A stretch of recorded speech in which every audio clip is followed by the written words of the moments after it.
pwede po bang palakpakan muna natin ang ating Panginoon Diyos? Hallelujah! Lahat po ng pinagpala nitong nakaraang linggo, pwede po bang sumigaw ng malakas na hallelujah? Amen! Palakpakan muli po natin ang ating Panginoon Diyos. Ayan. So bago po tayo mag-start, batiin po muna natin ang ating mga katabi ng isang mapagpalang umaga. Ayan, sige po, atin po silang batiin. Ayan, at amin din pong wini-welcome lahat po ng nakasubaybay po sa ating pong live stream. Ayan, ito po yung oras na pwede po nating i-share ang ating pong live sa ating pong mga kamag-anak, kaibigan, workmates, at iba pa. Ayan. Sino po ang excited na magpasalamat sa Panginoon ngayong umaga? Amen. So bago po tayo mag-alay ng awitin sa ating pong Panginoong Diyos, ayan, nais ko lamang pong ibahagi sa inyo, yun pong story po na nabasa ko po. Hindi ko po sure kung baka familiar po kayo dito. Ito po yung story na about sa isang babae na nasa funeral siya ng kanyang lolo. Ayan, so isa pong babae na nandun po siya sa funeral ng kanya pong lolo na yumao. Ayan. Yung oras po na yun is yung babae po, yung apong babae po is pinagsalita, di ba po ganon? Binibigyan po ng oras or pagkakataon na magsalita, magbahagi po ng mga kwento na pinagsamahan po ng kanya pong lolo. And then kinuwento po doon ng babae yung memory na talaga pong tumatak sa puso niya at sa isipan niya po. One of the priceless memory niya po sa lolo niya is nung araw na nag-fishing po sila, nangingisda.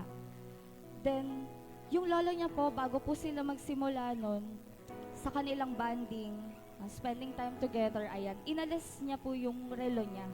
Inalis po nung lolo yung relo niya at itinabi po muna. Then tinanong po nung apong babae, sabi lo, bakit mo kailangan pang alisin yung relo mo? Hindi lamang po sa pag-iingat dun sa relo, no, pero ang pinaka punto po nung lolo niya kung bakit niya inalis yung relo is, sabi nung lolo niya, kasi ayokong isipin yung oras kapag kasama kita. Ayokong isipin muna yung iba pang bagay. Gusto ko sa'yo lang yung oras ko. Ayun, nakikita po natin yung ton. Yun pong lesson po ng story, no?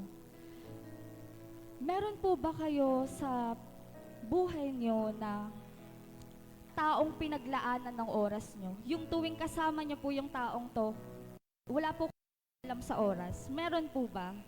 Amen. Meron po, no? Kasi lahat po tayo is nagmamahal. At naniniwala po ako na kung talaga pong mahal nyo o mahalaga sa inyo ang isang tao, talagang paglalaanan po natin ng panahon, bibigyan po natin ng oras. At nais ko po yung i-relate sa ating pong buhay Kristiyano. Yan kung gaano po natin kayang magmahal or magbigay ng oras sa tao, what more pa po sa ating Panginoong Diyos. Kaya po ang lahat ng oras na ating pong ginugugol sa ating pong devotion, prayers, cell groups, Sunday fellowship, hindi po ito dapat panghinayangan. Amen po ba? So I encourage everyone, sige po, maaari po tayong tumayo. Ayan po. At habang nandito po tayo sa church, wala po muna tayong iisipin. Kaya po ba yon? Amen. Wala po muna tayong problemang iisipin, no? Ang oras po na ito ay ibibigay lamang po natin sa ating Panginoong Diyos. Ayan. So bago din po tayo mag-start, basahin po natin ang nakasulat sa Psalms chapter 23 verse 6. Sabi po dyan, surely goodness and mercy shall follow me all the days of my life, and I will dwell in the house of the Lord forever. Ayan. Pwede po bang ulitin natin salitang forever? Amen. Ayan. Sabi po dito sa mundo, wala pong forever. Narinig nyo na po yun? Sabi daw, wala namang forever. Ganun. Sinasabi po ng mga bitter po, Pero ayan po, malinaw po na sinasabi sa Bible that there is forever. At yung forever po na yun, kanino lamang po natin matatagpuan? Kay Lord. Amen. So muli, bigay po natin ng palakpak na para po sa ating Panginoong Diyos. Hallelujah, Lord Jesus. Hallelujah, Lord God. Sige po, tayo pong lahat ay umuko. Tayo po ay mangusap sa ating pong Panginoong Diyos na buhay. Hallelujah, Lord Jesus. Pinupuri ka namin, Panginoon. Dinadakila namin ang iyong ngalan, O God. Lord Jesus, Lord God, thank you, Panginoon, for this day, Lord God, na kami po ay mayroong kalakasan, Panginoon, para gawin ang bagay na ito. Maraming salamat, Lord God, sa buhay na ito, Panginoon. And thank you, Lord God, for the past few days, Panginoon, na kami po ay inyong sinamahan. Kami po ay inyong pinagtagumpayan, Panginoon, sa mga bagay na aming pong ginawa. Lord God, hindi man po naging successful ang lahat ng bagay, Panginoon. But still, Lord God, with you, Panginoon, para na rin po kaming laging tagumpay, O God.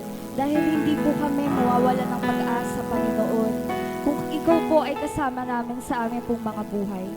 Lord God, we pray, Panginoon, na muli samahan mo po kami ng iyong banal na Espiritu, Lord God. Saturate this place, O God. Saturate our hearts, Lord Jesus. Na muli maranasan ka namin at makatagpo ka namin, Panginoon, sa oras na ito at sa lugar na ito, Panginoon. Lord Jesus, we humble ourselves before you, O God. We lay down our lives before you, O God.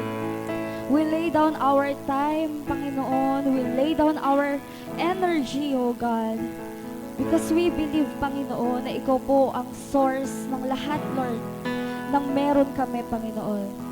Lord God, we pray right now, Panginoon. Prepare our hearts, Lord Jesus. Naway maibigay po namin ang karapat-dapat na papuri pagsamba para sa iyong ngalan, Panginoon. Dahil ikaw po ay kapuri-puri, Panginoon. Ikaw po ay napakadakila sa aming pong mga buhay. Hallelujah, Lord Jesus.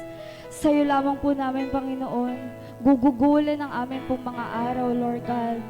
Patuloy mo po kaming ingatan, O God. Patuloy mo pong gumawa ng kamanghamanghang mga bagay sa amin pong mga buhay, Panginoong Diyos. Hallelujah, Lord God. Sa iyo lamang po ang papuri, pagsamba, at pagdakila. In Jesus' name, amen. Amen and amen. Hallelujah, Jesus.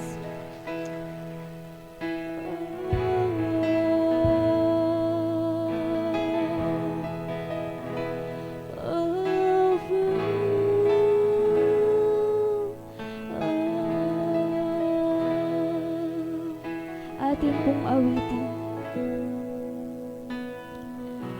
Kung mayroon lamang akong sanglibong buhay, hindi pagkakailahan sa'yo ibibigay. Gayon pa man sa'king naging isang taglay, ilalaan bawat saglit upang ibigin ka nang walang humpay.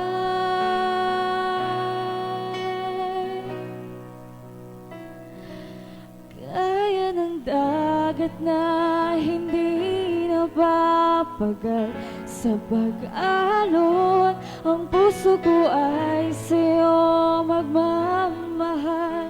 Sa habang panahon, natatanging kayamanan ko'y ikaw ay sambahin.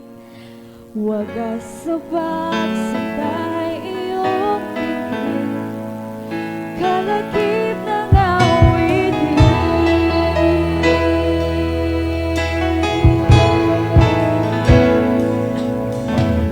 Kung mayroon lamang akong sanglibong buhay, hindi pagkakailahan sa'yo ibibigay.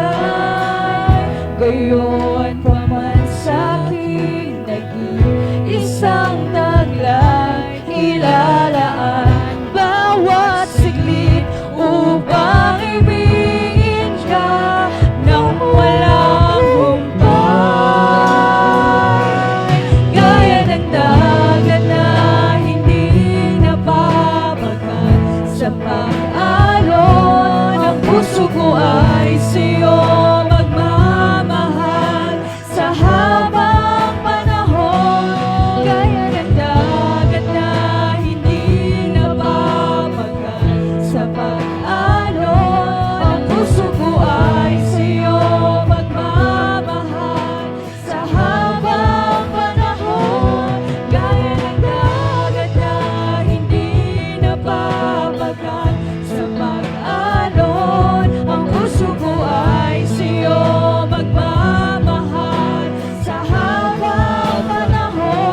Buong laman ng puso kong ito ay maghintay sa'yo. Walang hanggang pupurihin, walang hanggang sasambahin. Buong laman ng puso kong ito ay maghintay sa'yo. Buong laman ng puso kong ito ay maghintay sa'yo.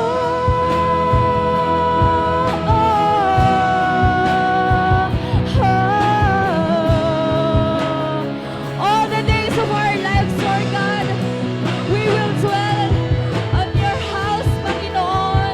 We will spend our time with you, O God, because this life, Lord God, ikaw po ang pinagmulan, Panginoon. Ikaw po ang nagpala, O God. Hallelujah, Jesus.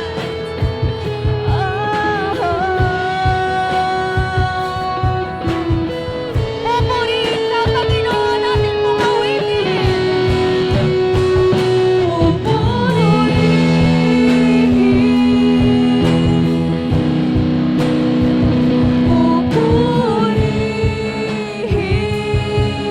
ka, pupurihin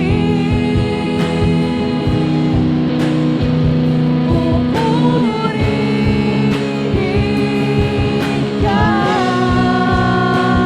pupurihin. Come on, church, let's lift up our hands to our God. Pupurihin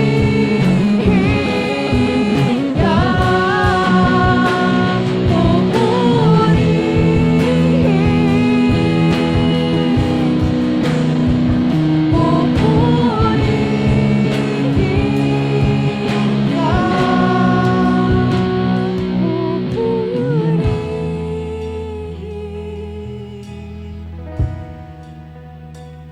pupurihin ka,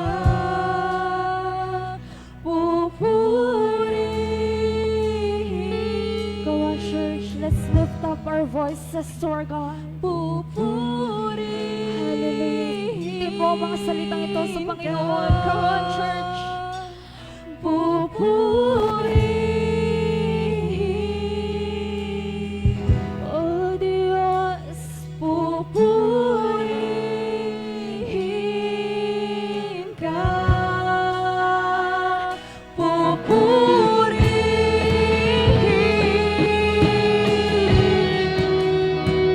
pupurihin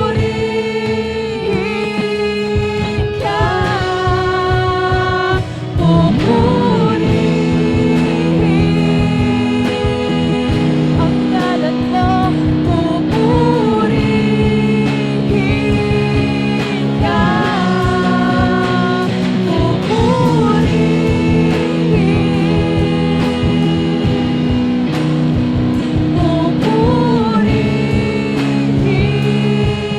ka.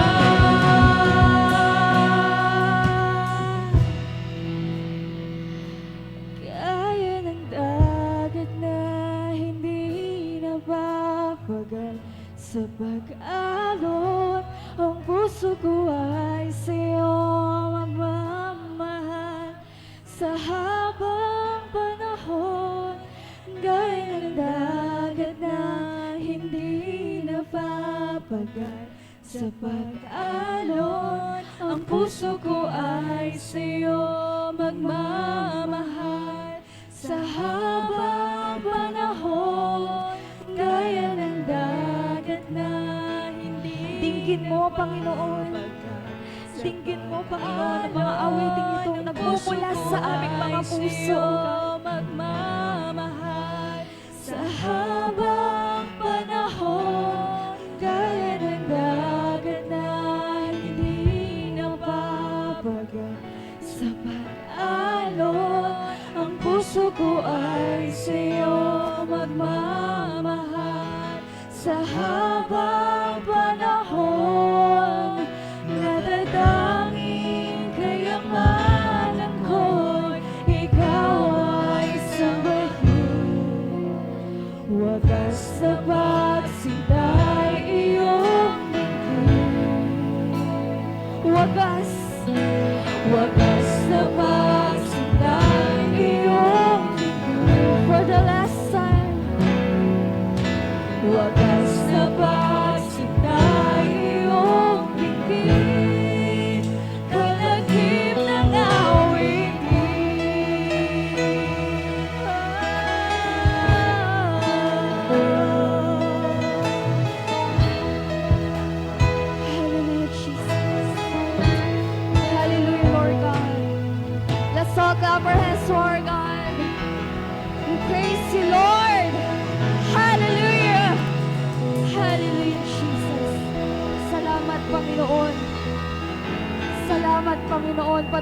ka po naming pasasalamatan, Lord, habang po kami nabubuhay.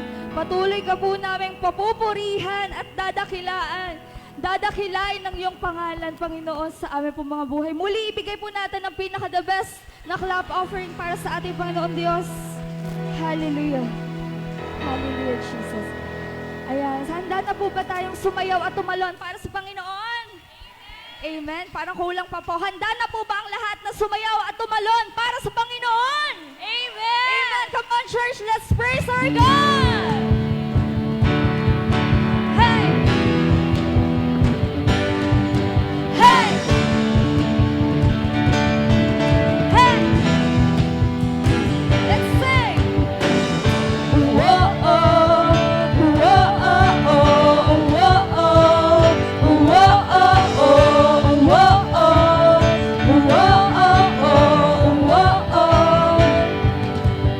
Araw-araw kasiyahan, araw-araw kagalakan, araw-araw, oh Diyos, araw-araw, oh Diyos, araw-araw, araw-araw sasamahan, araw-araw di iiwan, araw-araw, oh Diyos, araw-araw, oh Diyos, anumang maging panahon, anumang pagkakataon, anumang maging sitwasyon. Come on, church, let's glorify God! Ikaw at ikaw pa rin. Oh-oh, oh-oh, oh-oh,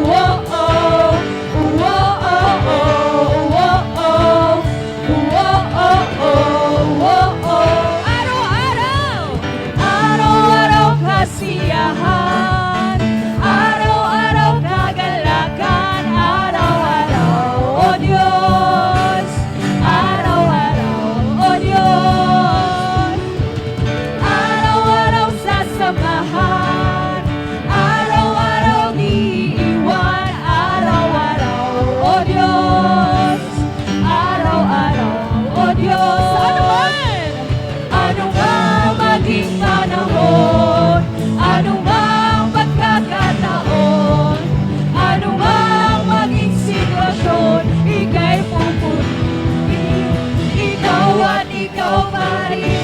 Oh-oh, oh-oh, oh-oh, oh-oh,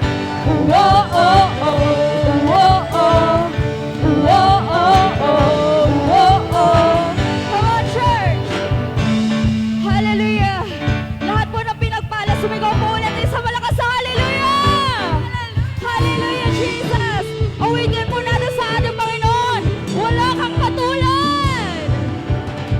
Wala kang katulad, lalala kang katulad. Wala kang katulad, lalala kang katulad. Wala kang katulad, lalala kang katulad. Wala kang katulad, lalala kang katulad. Wala kang katulad, lalala kang katulad. Wala kang katulad, lalala kang katulad. Wala kang katulad, lalala kang katulad. Wala kang katulad, lalala kang katulad. Wala kang katulad, lalala kang katulad. Wala kang katulad, lalala kang katulad. Wala kang katulad, lalala kang katulad.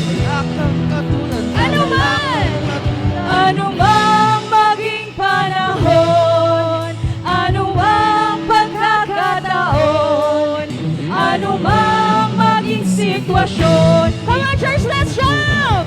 One, two, three. Anumang maging panahon, anumang pagkakataon, anumang maging sitwasyon, ika'y pupurihin, ikaw at ikaw pa rin. Oh-oh. Come on, church, pwede po ba natin iwagay-wagay ang ating mga kamay? Oh-oh. Oh-oh. Oh-oh. Ikaw at ikaw pa rin. Ikaw at ikaw pa rin, Panginoon. Thank you, Lord. Let's all shout, thank you, Lord. Hallelujah. Thank you, Lord. Hallelujah. Hallelujah, Jesus. Ayan po, lahat po ba ay pinagpala? Amen. So, maari na po tayo makaupo. Ayan, patuloy po nating ihanda ating po mga sarili para po sa salita po ng ating Panginoong Diyos.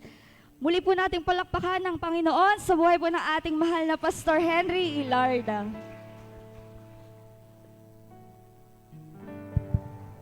Batiin niyo muna po ang inyong katabi at sabihin niyo, I'm happy to see you again. Welcome po sa bawat isa. Welcome din po sa ating mga kapatid, nanonood po online. Hanggang sa ngayon ho ay mayroon pa rin hong nanonood po ng online sa iba't ibang lugar. Maging po sa aming mga kapatid po sa ibang bansa, sa international. Mabuhay po kayo. Salamat po sa inyong patuloy na pagsubaybay sa page po ng Climp International Ministry. Ayan. Masaya ho kami na kayo ho'y aming makasama. Excited ho ba kayo pumunta sa simbahan? Ngayon po ang last Sunday for the month of January at tayo ho ay papasok na po sa buwan ng Pebrero. At purihin ang Panginoon, halos yung mga naging topic natin from the beginning, from the first Sunday of the month of January, up to this month, up to this Sunday, ay makakatulong sa buhay natin upang ma-guide ang ating mga magiging lakad for this year 2024. Nagsimula tayo sa topic, pakawalan ng buhay, kailangan ng Panginoon. Then sinundan po natin ang topic about building your life for Jesus. And then, ng linggo, ang naging topic natin, choose to live God. Ano man ang maging hamon ng buhay mo this year, piliin mo pa rin ang mabuhay kasama ang Diyos. Amen. Ano man ang magiging challenge, gaano man katindi ng pagsubok ang inyong kakaharapin, laging piliin ang mamuhay kasama ang Diyos, huwag piliin ang mamuhay kasama ng barkada. Sapagkat sabi ng Panginoon sa Bible, kung maalala po ninyo, ang sinabi po ng Panginoon kay Moises, I will personally go with you and I will give you rest and everything will be fine. Sa pong napakagandang pangako ng Panginoon yon. Sa ngayong umaga naman ay gusto ko pong dalhin sa inyo ang isang, siguro tingin ko po ay magandang tanong to. Magtatapos po ako sa naging topic itong taong 2024 o itong buwan ng January for 2024. Tatapusin natin ito sa isang napakasimpleng tanong. Tanong na pupwedeng makapagbigay sa atin ng evaluation. Bago ako magpipray, gusto ko pong basahin natin yung tanong. Ano man ang mga bagay na iyong ginagawa at saan ka man nakakarating, ano man yung mga planong gusto mong gawin sa buhay at mga nagawa mo na sa buhay, ang tanong ay ito. Come on. Sulit ba? Yun bang mga pinaggagawa mo ngayon sa trabaho, sa pamilya, sa eskwelahan, sa komunidad, o kung saan ka man gumagawa, yung tanong na ito ay makakatulong sa iyo na dapat itanong sa sarili, lahat ba ng ginawa mo, sulit ba? Yan ho ang tanong na ating pagsasaluhan. Panginoon, narito kami. Una ay upang ikay pasalamatan. Sapagkat ikay mabuting Diyos na hindi napapagod sa paggawa ng mabuti. Hindi natutulog, nabantayan kami, ingatan kami, samahan kami. Kay dami mong bagay na kung amin itong bibilangin, halos kulang ang aming palad upang bilangin ang kabutihang ginawa mo. Subalit, O Diyos, ang amin ang tanging magagawa, ito'y suklian ng magandang paglilingkod. Na sa kabila man ng paulit-ulit naming pagkukulang, sa kabila man ng paulit-ulit naming pagkakamali, nananatiling pa rin ikay tapat, mabuti at mapagmahal sa amin. Ang tangi lang mo namin magagawa, Panginoon, ay ang suklian ito ng maganda at tamang paglilingkod, ng maganda at tamang pagsunod. Kaya naman, sa magang ito, aming pong dalangin, dinadala po namin ang aming sarili sa inyo. Inyo po kaming tulungan na maunawaan ka namin. Bagamat ang isip mo ay kapantay ay langit at ang isip namin ay kapantay lamang ay lupa. Ngunit salamat sapagkat binibigyan mo kami ng pagkakataon na maintindihan ang bawat mga salita mo. Salamat sapagkat nagbibigay ka pa rin ng wisdom, knowledge, and understanding, not based on our degree, not based on our educational background, but based on the hungry of our hearts. Salamat sapagkat hindi mo ipinagkakait ang karunungan, ang katalinuhan at ang pangunawa sa lahat ng taong may puso na naghahanap at gusto kang makilala at gusto ko pang maunawaan sa mas malalim pang paraan. Salamat sapagkat ang karunungan at kaalaman at kaunawaan isinusupply mo sa mga gayong tao. Narito kami na muling dinadala ang aming sarili sa inyo na nagpapaturo at handang muling maniwala na siyang nais naming lakaran ang mga salita mong ibabahagi. Pagpalain niyo po kami lahat, kaumaitaas, makilala at higit madakila sa lugar na ito at itong aming panalangin sa pangalan ni Jesus. Amen. Ayan. Welcome po sa aming mga bisita na nandito po ngayon. So, welcome po kayo. At mamaya pong gabi ay meron pong gaganaping Cell Leaders Summit dito po sa ating simbahan. Ito ho ay pagkilala sa ating mga masisipag at mga matyagang mga cell leader, no? Mga cell leader ng ating pong simbahan. At mamaya ho ay isa hong para bagang, ang tawag ho nila dyan, no? Sa ibang mga grupo, tawag nila dyan ay Christmas party. Hindi ko po itinaon na ito'y maganap ng buwan ng Desyembre para hindi sa magmukhang Christmas party. Tinaon ho natin ang buwan ng January para part ito ng preparation. Kasi po, ang preparation ay napakahalaga. Kasi alam nyo sa eskwelahan, yung batang nakapag-prepare ng tama, may magandang grades. Tama ba? Pero pag ang bata, bulakbol, hindi nagpiprepare sa exam, hindi nagpiprepare sa school, ayun, ang tawag doon ay low average. Ang nakukuha lamang pasang-awa, ibig sabihin. So kapag ang bata ay may magandang preparasyon, maganda ang marka, maganda grado, maganda performance. So, gusto ko ang lahat ng manggagawa ng simbahang ito ay magkaroon ng tamang preparasyon para ho magkaroon ng magandang performance. Amen? So dito po ay gusto kong ilatag sa inyo ang isang napakagandang tanong. Ito'y hango sa aking mga naging karanasan nung ako ay may ginagawa sa aming farm doon sa bukid. Napatanong ako sa ganitong tanong. Sulit ba itong aking ginagawa? Ayan. So gusto kong simulan natin ng isang tanong na katulad nito. Come on. Bakit mo ba ginagawa ng paulit-ulit yung ginagawa mo ngayon? Siguro magandang tanong yan, ano? Ano man ang ginagawa nyo, hindi ko alam. Ginagawa mo ba yan ng lihim? O ginagawa mo ba yan ng hayag? Ginagawa mo yan in private? Ginagawa mo yan in public? Ang isang tanong na ito ay po pwedeng makatutulong sa iyo upang makita mo ngayon ang mahalagang bagay sa buhay mo. Bakit mo ba ginagawa ng paulit-ulit yung ginagawa mo ngayon? Bibigyan ko po kayo ng 1 oras at kalahati para sagutin po ito sa inyo pong isip. Okay na ba 1 oras at kalahati? Kaya na siguro yun, ano? Ha? Bakit nga ba ginagawa niyo yan ng paulit-ulit? At kung ginagawa mo naman ng paulit-ulit, ang susunod na tanong, sulit ba? At ang sumunod na tanong, may saysay ba?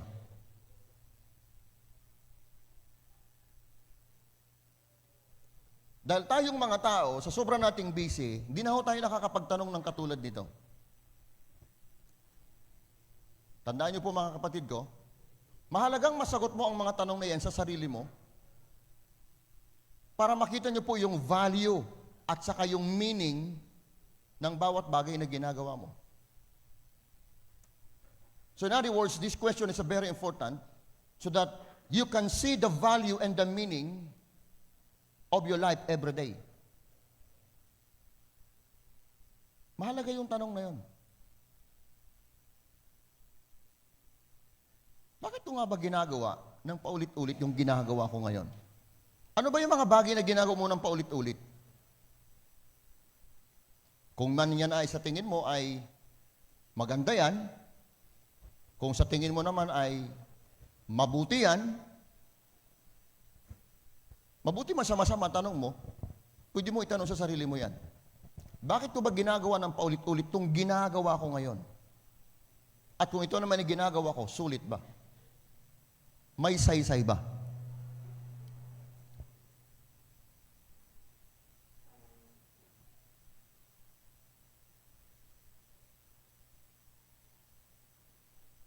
Magandang tanong yan, ano?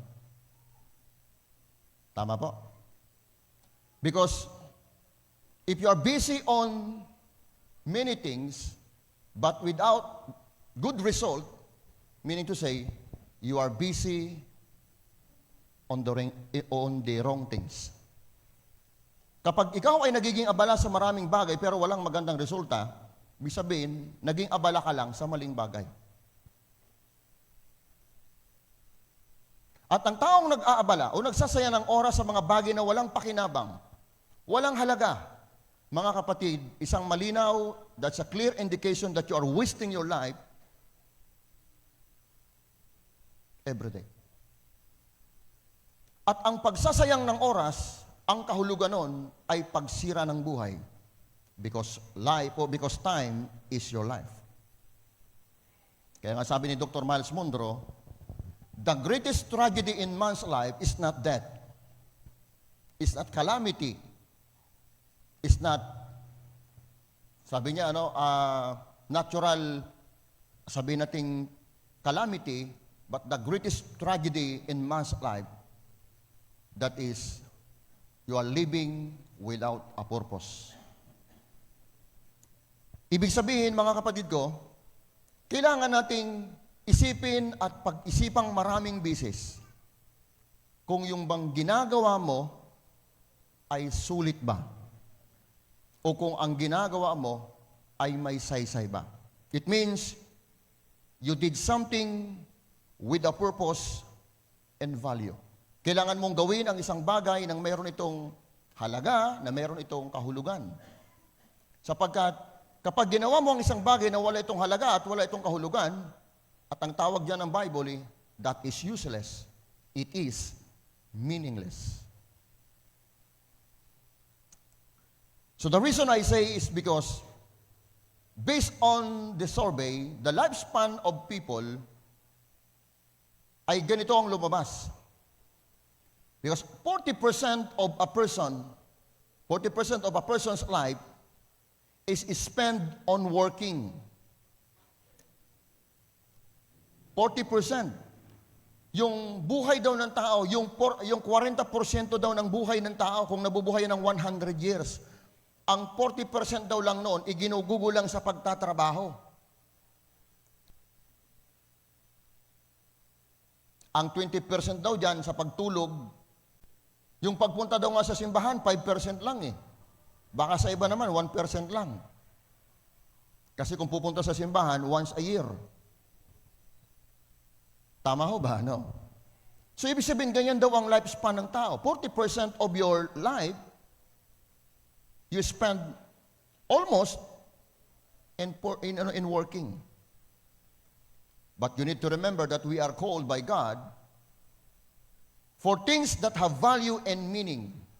Tinawag ka ng Diyos para lang sa mga bagay na may kahulugan o may halaga at mayroong kahulugan. Hindi tayo ginawa ng Diyos sa mga bagay na walang kwenta. Hindi tayo ginawa ng Diyos sa mga bagay na walang kahulugan.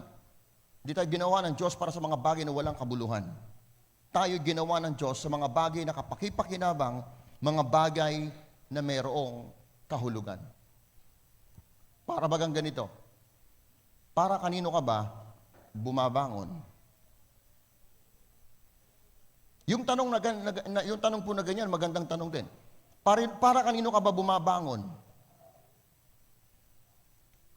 Yang tanong na yan is magandang itanong sa sarili para makita mo doon yung exact reason, exact meaning, and exact purpose. Because if you don't know the reason, you don't know the meaning. If you don't know the meaning, you don't know the purpose of life. Para kanino ka ba gumigising? O para kanino ka bumabangon? This question is brought to you by Nescafe product. Tama po ba? Amen?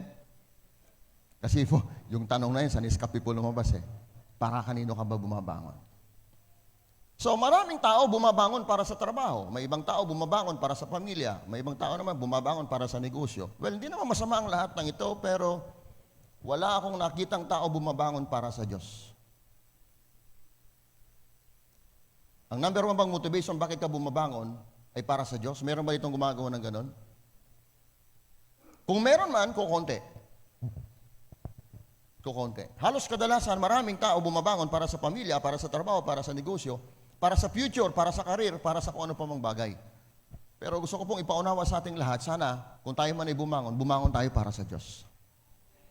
Because you are created by God, sabi ng Bible, all things were created by Him, including man, and for Him. All things were created. In Colossians chapter 3, chapter 1, verse 16, all things were created by Him and for Him. In other words, man was created by God and your life is for God. So in other words, we need to discover that your life, the intention of your life, is for valuable things and the significant things. In the 1 Corinthians chapter 10, verse 23, it says, Apostle Paul, he said, I am allowed to do anything, but not everything is good for you. I am allowed to do anything, but not everything is good for you. In other words, malaya ka namang gawin ang lahat ng bagay. Walang makapipigil yan sa'yo. Pwede kang mamili, gusto mong gawin niya ng lihim o gusto mong gawin niya ng hayag. Malaya kang gawin ang lahat ng bagay, pero tandaan ninyo, hindi lahat ng bagay na malaya mong gawin, makabubuti sa'yo. In the same word, ang sabi ni Pablo, I am allowed to do anything, but not everything is beneficial. Oo nga, malaya mong gawin ang lahat ng bagay, pero isipin mo hindi lahat ng bagay na pwede mong gawin ay may pakinabang.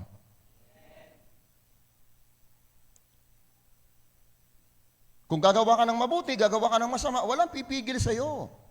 Do it.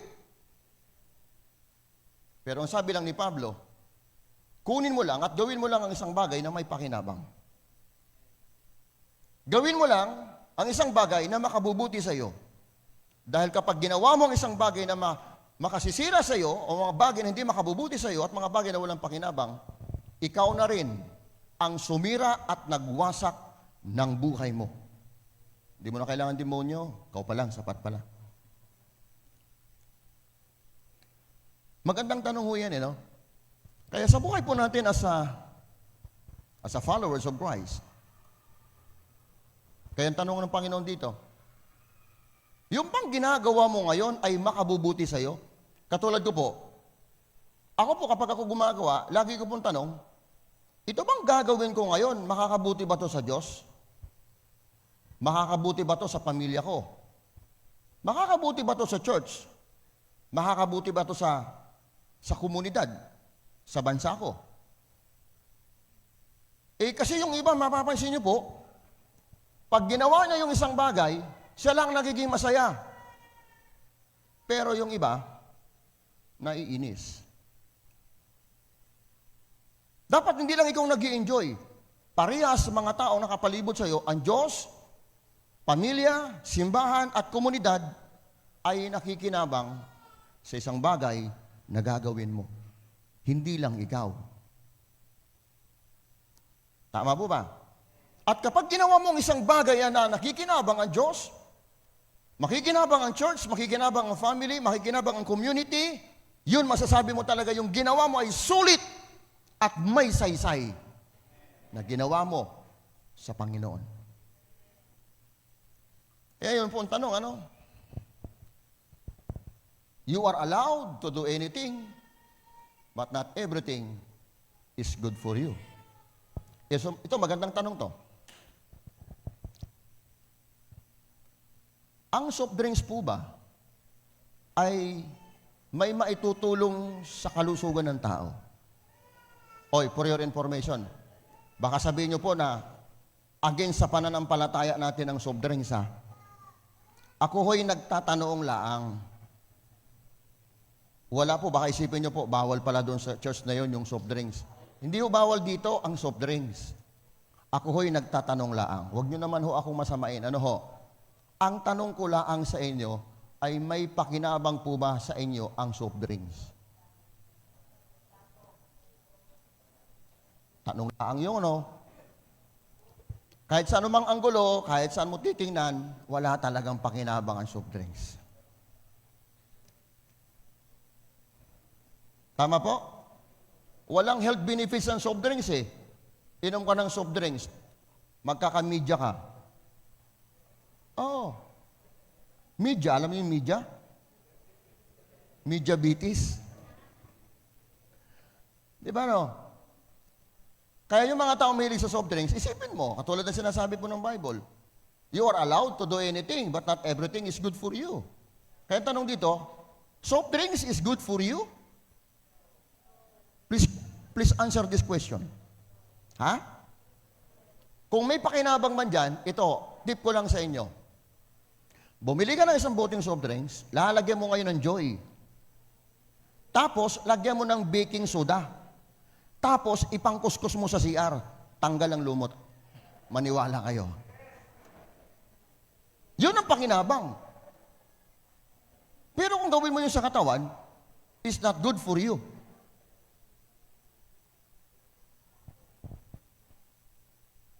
Ay kung wala palang pakinabang sa katawan mo yan, ay bakit mo ginagawa? Ay di pagsira sa katawan mo yon. Tapos ngayon, ganito ngayon ang gagawin mo. Pag birthday mo, di ba mga tao, pag nag-birthday, ang daming soft drinks. Tapos ang panalangin, Lord, bigyan niyo po Panginoon ng magandang kalusugan. Ito pong aming magdaraos Panginoon ng birthday. At bigyan niyo po siya Panginoon ng, ang panalangin po namin, Lord, humaba pa ang kanyang buhay. Kalukuhan yung panalangin na yon. Paano hahaba? Puro soft drinks na nandyan. Kung Christian, ay kung hindi naman, puro emperador, matador, puntador, lahat, 3 pintuan ng impyerno nandoon. Yun, tanong lang po yun. Pangalawang tanong. Sa tingin nyo po ba, may pakinabang din sa sigarilyo? Ha? Meron ba? O, kita mo ha? Yung naninigarilyo, siya lang nag-i-enjoy. Tapos, mabuti sana kung yung usok nilulunok, hindi, binubuga din eh. Kawawa naman yung may asma. Damay pa. Dapat pag singot niya, dapat ganun sana eh. Hindi nilulunok eh. Kundi, kawawa naman yung paligid. Yan ang sinasabi ng Bible eh, no? You are allowed to do anything, but not everything is good for you. Tama po ba? At kapag may ginagawa ang tao na hindi naging pakinabang at hindi naging mabuti, ay di pagsira. Sinisira mo ang Diyos, sinisira mo ang pamilya, sinisira mo ang komunidad, sinira mo na rin pati ang sarili mo. May natutunan ba tayo? Kaya laging ang tanong na ito ay dapat laging itanong sa sarili, sulit ba ang mga pinaggagawa ko? May saysay ba ang lahat ng bagay na ginagawa ko? Bakit ko nga ba ginagawa ito ng paulit-ulit? Sulit ba? May saysay ba? Yan. Alam niyo po, pag naitatanong niyo po ang mga ganitong tanong, makatutulong po niyan sa inyo para ho ang inyong buhay ay maitama, umayos. At ako maniniwala kapag itong tanong na ito, lagi mo tinatanong mo sa sarili mo, makatutulong yan sa iyo para mas lalo ka pang bigyan ng magandang buhay. Kasi maiaayos mo sarili mo, magkakaroon ka ng self-evaluation. Parang, oo nga naman, parang di yata tama itong ginagawa ko. Katulad na lamang sa pagsisigarilyo. Unang-una, hindi ka naman sasakyan, bakit ka umuusok? Tama ba? Pangatlo, hindi ka naman puno para yung pausukan. Bakit mo pinapausukan ang katawan mo? Hindi naman ikaw puno. Bakit? Nilalamok ka ba? Nilalamok. Joke lang ha. Now, ito po yung mga bagay na siyang ating tinatanong. At minsan kasi sa buhay natin bilang tao, Kaya nga mas maganda siguro bago mo gawin ang isang bagay, tanong mo muna sa sarili mo. Kasi tayong mga tao, ginawa na muna natin ang isang bagay, saka tayo magtanong. Mali. Dapat, bago mo gawin ang isang bagay, tanungin mo muna ang sarili mo. Ito bang gagawin ko ay makabubuti sa akin? May pakinabang ba sa akin? Dapat ganun muna eh. Tayo mga tao, gagawin na muna natin, saka tayo mag-isip. Itong bang ginawa ko makabubuti sa akin? Parang ganun, di ba? Maging na lang sa pagpili ng mapapangasawa. Kapag ikaw magpili ng mapapangasawa mo, dapat tanungin mo muna sarili mo. Makabubuti ba to sa akin? May pakinabang ba ako dito? Igagayad ka talaga eh. Tama, siya ba'y tamang tao para sa akin? Kung tama, sulit to. Tayo, hindi ganun eh. Magsama na muna, saka tayo magtanong. Tama ba talagang tao to? Parang di tama. Tama po ba? Kaya nga ako, bago ako nag-asawa, nagtanong muna ako sa sarili ko. Ito na ba talaga yung tamang babae para sa akin, Lord? Tanong ko kay Lord eh. Kasi noong mga panahon na yon, ang daming naglalaro sa isip ko. Kaya sabi ko sa Lord, Lord, kung talagang siya talaga yan, burahin mo yung iba. Itira mo lang yung pinaka-importante. Aba, nung binura ni Lord, ang natira, pangalan niya. Sabi ko, siya talaga to, Lord. Pinakasalan ko ngayon. Nung magsama kami, inaaway ako, parang hindi siya, Lord. Noon yon. Tapos nung makita ko ng pakinabang sa kanya, siya pala. Sorry, Lord. Minsan nagtanong din siya sa Panginoon eh. Sabi niya, alam mo, mas mabuti pang nag-asawa na lang ako ng magbabakal at saka magbubuti. Nagsisisi tuloy ako, napangasawa ko ng pastor eh. Nung madinig ko yung sa kanyang bibig, pinagsisisihan niya ako, napangasawa niya ako. Sabi ko sa kanya, alam mo, marami ka ako magaganda, pinag-aagawan ng pastor. Ikaw naman parang naghihinayang ka, parang sising-sisi ka. Ano ba pinagsisisihan mo? Bakit nakapangasawa ka ng pastor? Alam mo, sa totoo lang, kasi ang mga magbabakal at saka magbubuti, hindi nawawala ng 5 piso. Ang pastor, katulad mo, kahit 5, kahit piso, wala akong makita, kaya nagsisisi ako eh. Noon yun. Pero ngayon, masasabi niya, hulog ka talaga ng langit. Kasi may pakinabang eh, amen. Papalad talaga ako at nakapangasawa ko ng pastor. Kaya kaming dalawa, parehas kami sa huli namin na-realize. Oo. Tama po ba? Kaya kayo, bago kayo kumuha ng mapapangasawa, itanong niyo muna. Ha? Ayan, si Brother Henry, talagang nagagayad si Brother Henry ng mga tanong. Siya na ba talaga, Lord? Ang dami pang naglalaro sa isip ko eh. Di ba, biro lang yan.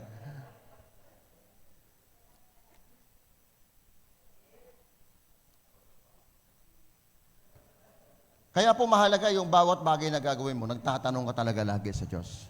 Hindi yung maganda na agad sa paningin mo, banat agad. Okay, parang nakita mo, parang okay naman to. Tanong mo muna agad sa Diyos. At magiging tanong mo, Lord, kapag ginawa ko ba to, sulit ba? Kapag ginawa ko ba to, may saysay ba? At laging maging pattern ng inyong bawat bagay na gagawin. Una, dapat makabubuti sa Diyos. Yun dapat una. Hindi lang dapat ikaw tumingin sa sarili mo na makabubuti sa iyo. Dapat makabubuti sa Diyos. Pangalawa, makabubuti ba yan sa pamilya mo? Makabubuti ba yan sa komunidad? At makabubuti ba yan sa church? Ihuli na mo na lang ang sarili eh. So kung ang gagawin mo kapwa makikinabang itong mga bagay na binanggit ko, okay yon. Do it. Okay, so meron akong 4 na bagay na pwedeng dalhin sa inyo mga kapatid ko. Para masabi mo na ang bagay na gagawin mo ay talagang sulit. I'm talking about this spiritual matter. At pwede nyo po ito magamit na physical, okay? Lalo na po sa panahon natin ngayon. Masasabi mo talagang, wow, worth it or sulit ang mga bagay na aking ginawa. Ito ay sa pamamagitan ng 4 na bagay na pwedeng makatulong sa iyo. Isang tanong, makabubuti ba talaga? O masasabi ba nating worth it or sulit ba yung bagay na aking ginawa? Una, when you do something for the glory of God. Yan po yan. Masasabi mong sulit ang ginawa mo o may saysay ang ginawa mo kung ginawa mo ang isang bagay na ito'y nakapagbibigay ng kaluwalhatian sa Diyos. Hindi ka dyan magkakamali. Hindi ka magkakamali. Kung may ginagawa ka na hindi naman nakapagbibigay ng karangalan, hindi nakapagbibigay ng kaluguran, hindi nakapagbibigay ng kaluwalhatian sa Diyos, itigil mo. Mali yan. Hindi lang ikaw, hindi lang ang Diyos ang masisira, kundi maging ikaw, sisirain ang ginagawa mo. Kaya po mahalaga po yung tanong na yan. Magiging sulit lamang or worth it ang mga bagay na ginagawa mo. Una, when you do something for the glory of God. Na 1 Corinthians chapter 10, verse 31, it says, so whether you eat or drink whatever you do it all. Hindi sinabi ni Pablo, do it some. Bagkus sinabi ni Pablo, do it all for the glory of the living God. So, whether you ginagawa man ito in public or in private, sabi ng Bible, do it all for the glory of God. Dapat lagi sa kaluwalhatian ng Diyos. Ano man ang mga bagay na siyang ginagawa mo ay dapat laging gawin na hindi lang ikaw ang nasisiyahan, hindi lang ikaw ang nalulugod, hindi lang ikaw natutuwa, bagkus maging ang Diyos ay natutuwa sa ginagawa mo. Tandaan niyo mga kapatid ko, iba ang Diyos pag natuwa. Sabi sa Bible, in Exodus chapter 33, verse 17, I don't know exactly, sabi doon ng Bible, kay Moses sabi niya, I will do everything you ask. Sabi niya, I will do everything you ask for because I will please with you.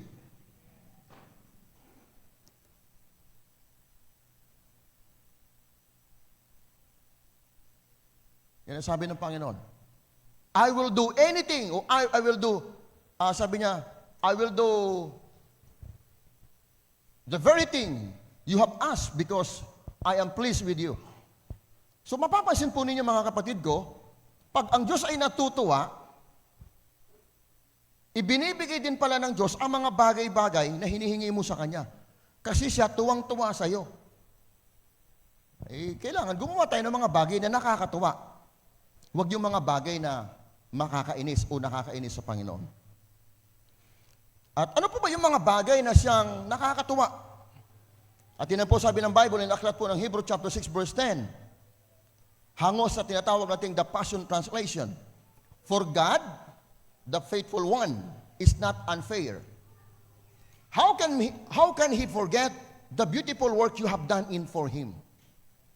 Sabi niya, ang Panginoon daw, hindi po siya unfair. Ang Diyos daw patas. Ibig sabihin, pag sinabing patas, hindi siya pwedeng mangutang ng kung ano yung pagpapagal mong ginawa. Hindi niya utangin yung kabutihan mong ipinakita. Hindi niya uutangin yung sakripisyo mong ginawa. Ang sabi ng Diyos, ang Diyos natin patas. Kung ano man ang ginawa mo, gagantihan niya ito. Kaya sabi dito ni Pablo, how can He forget the beautiful work you have done for Him?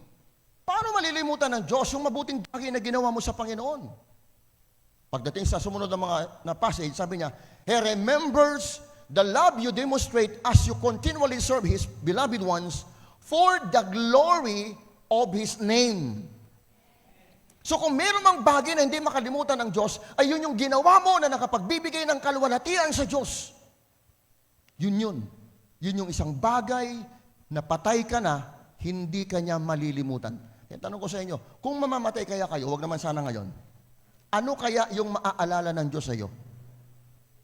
Meron bang maalala sa iyo si Lord? Na maganda? Na kapag halimbawa nabanggit yung pangalan mo, may maalala na agad sa iyo si Lord? Tama po ba? Ha? May maalala ba sa iyo, Senyor? Halimbawa, tanungin ko po kayo, ha? Ang alagad ng Panginoong Hesus ay 12. Pero pag tinanong mo ang tao kung sino ang alagad ng Panginoon, ang unang-unang lumalabas sa bibig nila, isa lang. Hindi nila malilimutan. Tanungin ko kayo. Kung meron man kayong alagad na hindi nyo malilimutan sa mga alagad ni Jesus, sino ang alagad na yon? Sino? Sino? Okay. May dalawang sumagot. Pag masama, si Judas. Yung isa may sumagot na Pedro. Okay, mapapansin niyo po dito, no? Si Judas, hindi mo mamalilimutan sa pangit niyang ginawa. Pero meron ka ding maalala kay Pedro, na bakit si Pedro hindi ho nalilimutan na marami mananampalataya, sapagkat si Pedro din naman ay isang tipo ng tao may ginawang something unique, something unusual. Ano ba yung isang bagay na ginawa ni Pedro hindi mo malilimutan? Halimbawa, katulad nung lumakad siya sa tubig. Katulad po halimbawa, ipinagtatwa si Jesus. So mayroon sila mga bagay na hindi malilimutan. Pag nadinig mo yung Pedro, agad naisip mo agad, tumilaok ang manok, siya yung nagtatwa kay Jesus. Pedro, siya yung lumakad sa tubig. Pag nadinig mo naman ang pangalang Judas, siya yung nagkanulo sa Panginoong Jesus. Parang tayong mga Pilipino. Pag nadinig mo salitang Juan, anong naalala mo? O, di ba? Kaya kung may pangalan ditong Juan, good luck. Di ba? Pag nadinig mo lagi ang pangalang Juan, nakaakibat agad yung pangalang Juan sa sagawang tamad. Juan, tamad. Eh, kapag nabanggit kaya ang pangalan mo, ano kayang maalala ng tao? Ano kayang maalala sa iyo ng Diyos? So, di ibig sabihin sa buhay natin mga kapatid, kung meron mang isang bagay na hindi malilimutan ng Diyos, sa ginawa mo, yun yung bagay na ginawa mo na nagbigay sa Diyos ng kaluwalhatian. Amen. Parang malungkot kayo pag ganon. Parang di kayo masaya. Masaya ba kayo? Maalala kayo ng Diyos? At napakaganda po yun, ano? Yung mga bagay na ginawa mo, naalala ng Diyos, susuklian ng Diyos yun. Tandaan niyo po, ha? Pag binasa niyo po ang aklat po ng Genesis, kung hindi ako nagkakamali, parang Genesis chapter 6 yata yun, verse 8. Yung word na, and the Lord remembered Noah. Noong ang si Noah ay nandoon po sa halimbawa, nakasakay po doon siya sa daong, at itong daong na ito ay palutang-lutang sa dagat. Ang sinabi ng Bible, and the Lord remembered Noah. Kaya pala iningatan ng Diyos si Noah, kasi po may bagay na naalala ang Diyos kay Noah. So nung maalala ng Diyos si Noah na palutang-lutang ang kanyang bangkang sinasakyan doon sa dagat, nandoon ibinigay ng Panginoon ang kanyang protection. Doon ibinigay ng Panginoon sa kanya yung kanyang provision. Hanggang sa itong Noahang ito ay nakatapak mulit sa isang tuyong lupa. Because during the times of calamity, during the times of great challenge, they were faced talagang the Lord remembered Noah and his family. At makita po natin na naging resulta, si Noah ho ay nakalapag sa kalupaan ng maayos, nakangiti, at mayroon pong pag-asa. Yun pong maganda, no? Sa gitna ng pagsubok na pagdadaanan mo, ay sana at may maalala ang Diyos sa buhay natin. At ang isang bagay na hindi malimutan ng Diyos ay kung may ginawa ka na nakapagbigay ng kaluwalhatian sa Diyos. Maraming statement sa Bible na ganyan. Meron din nga po sa aklat po ng Ezekiel, hindi ko lang alam yung eksaktong verse, sa chapter 33, kapag ang isang tao daw po ay tumalikod sa Panginoon, anong sabi niya doon? Lahat ng magagandang bagay na kanyang ginawa ay hindi na alalahanin. Wow. Grabe. So, dito muna tayo ngayon. Mahalaga mga kapatid ko, masasabi mo lamang kung ang ginawa mo ay sulit o may saysay kapag ginawa mo ang isang bagay na kamaluluwalhati sa Panginoon. Colossians chapter 3 verse 23, it says, whatever you do, do it heartily as to the Lord and not to men. Ito, napakagandang pattern to, no? Maganda itong magiging parang guide ng buhay mo. Kasi pag ginagawa mo ang isang bagay ng para sa Diyos, may bantay man ikaw o wala, gagawin mo isang bagay ng tama. Tama po? Kung gagawin mo ang isang bagay ng para sa Diyos. Kaya kapag ginagawa mo ang isang bagay para sa Panginoon at talagang gusto mong mabigyan una ng kasiyahan ay ang Diyos, may asawa ka mang nakakita sa iyo sa wala, gagawa ka talaga ng tama. Di ba? Hindi yung nagiging mabuti ka lang at faithful pag nakatingin si Mrs. At pag wala, kung ano ng kababalaghan at hiwagang yung nagagawa. Pero kapag ikaw ay gumagawa ng isang bagay para sa Panginoon, may nakatingin man sa iyong boss, manager, supervisor o wala, gagawin mo ang lahat ng bagay na tama kasi ang naaalala mo lagi ay ang Diyos. Tama po ba? Amen? Naalala ko tuloy yung kwentuhan, madalas itong binabanggit. Merong isang church po doon na barkada ko po sa Binyan. Talaga namang, kasi noong unang panahon, uso po yung deacons, diakono, elder, uso po noon. Halos na bago na lang po sa panahon ngayon eh. May grupo ng mga deacons. Yung meron silang kumpare galing sa ibang bansa, at pagkatapos dinalaw yung mga dati niyang kasama sa simbahan, tapos nagpabili sila ng bili, tapos inihaw-ihaw. Sabi nung isa, Tol, parang hindi yata maganda yung yung kumakain tayo ng barbecue, tapos nagsusoft drinks na tayo. Siguro mas maganda rito sa barbecue, San Mig Light. Pwede natin inumin yun, light lang naman yun eh. Ay di sabi nung isa, naku baka magalit si pastor. Ay wala naman si pastor dito, wala naman nakakakita ang membro. Ay di ginawa doon sa isang kapatiran, kasi malawak yung lagwerta niya. At saka walang bubong, maganda yung lugar. Bumili sila ngayon isang case ng San Mig Light. Di siyempre, nagkakainan sila, bumukas nga yung isa ng San Mig Light. Yung deacons ng simbahan. Pagtungga niya ngayon, sabi niya, Tol, parang nakikita tayo ni Lord Pinalo siya ngayon ng kasamahan niya. Ikaw, wag mo kasing tunggain, istruhin mo. Tama ba? Kasi may mga ganun tao talaga eh. Mabait kapag nandiyan si pastor, pag wala si pastor, hindi ko alam. May ganun tao. Parang ngayon. Parang kayo ngayon, ang bait-bait ninyo.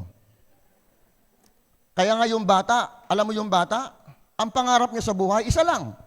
Yung bata tinanong, Anak, kapag ikaw lumaki, saan mo gustong tumira? Ako po, gusto ko pong tumira sa simbahan. Eh bakit doon mo naman gustong tumira? Kasi po sa simbahan, si mama po hindi nangungurot eh. Sa simbahan pala, si mama hindi nangungurot. Kaya ibig sabihin, sa simbahan, si mama mabait. Mama. Di ba mapapansin niyo po? Kaya ang mga bata, mabuti na lang dito sa simbahan natin, yung mga batang malilit, dinadala sa taas eh. Pero pagkatabi nyo yan, may pingin piso. Mama, may piso.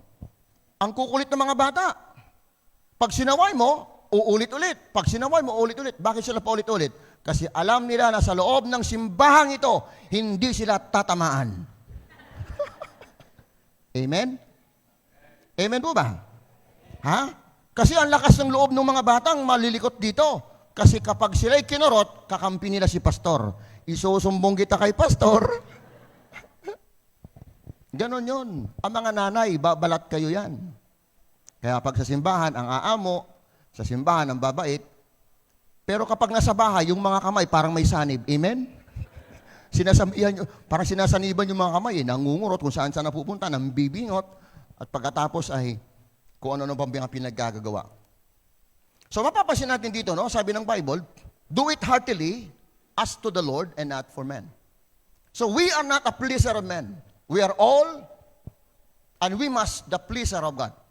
Sabi po ni Brother Lawrence, quote ko lang sinabi niya.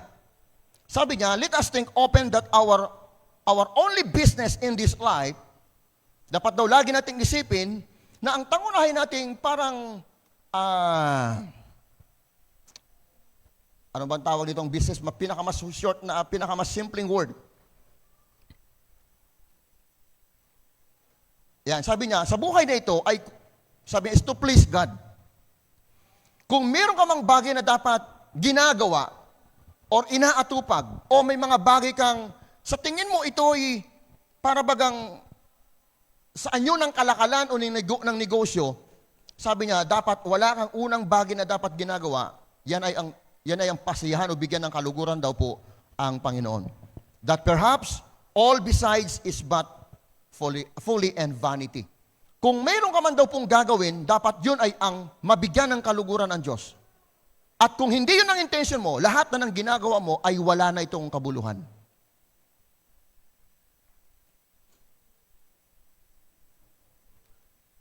Kayo ba yun nandyan pa?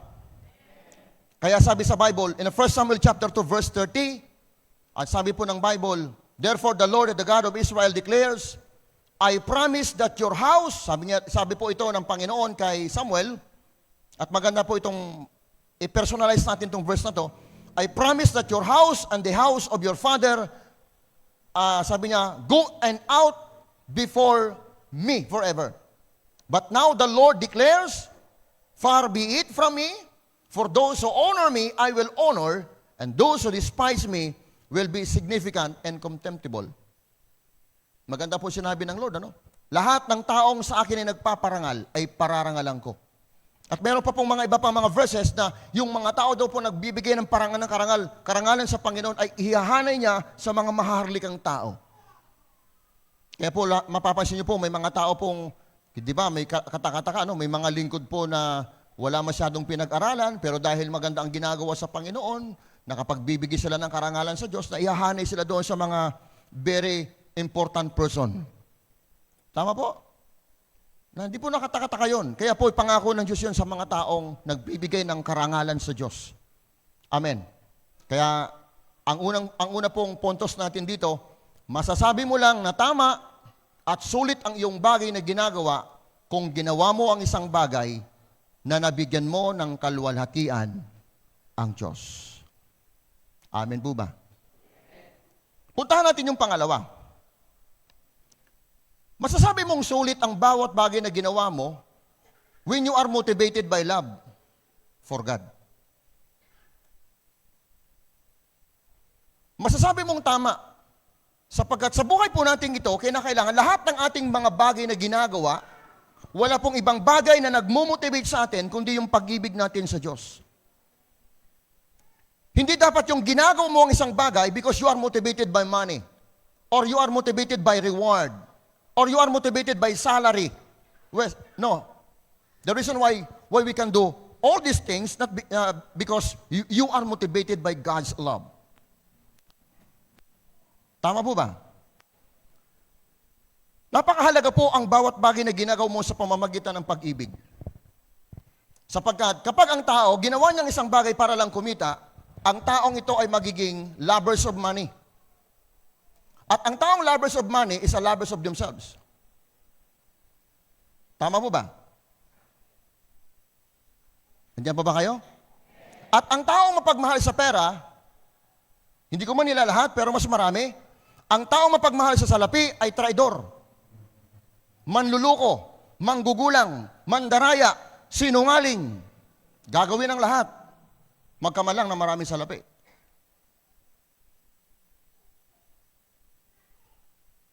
Sa buhay natin ito, mga kapatid, kung ginagawa mo ang isang bagay ng tama na may pag-ibig mula sa Diyos, at yun yung bagay na nagkukontrolo sa iyo, hindi ka gagawa ng isang bagay na sa bawat bagay na ginagawa mo ang ibang tao naluluko.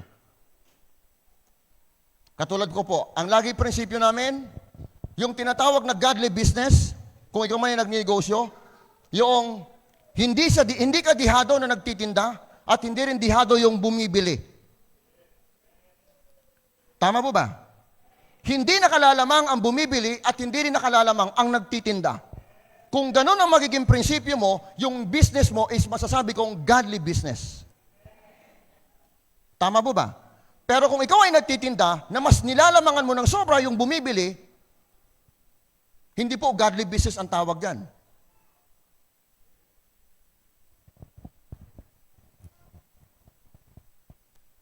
Hello?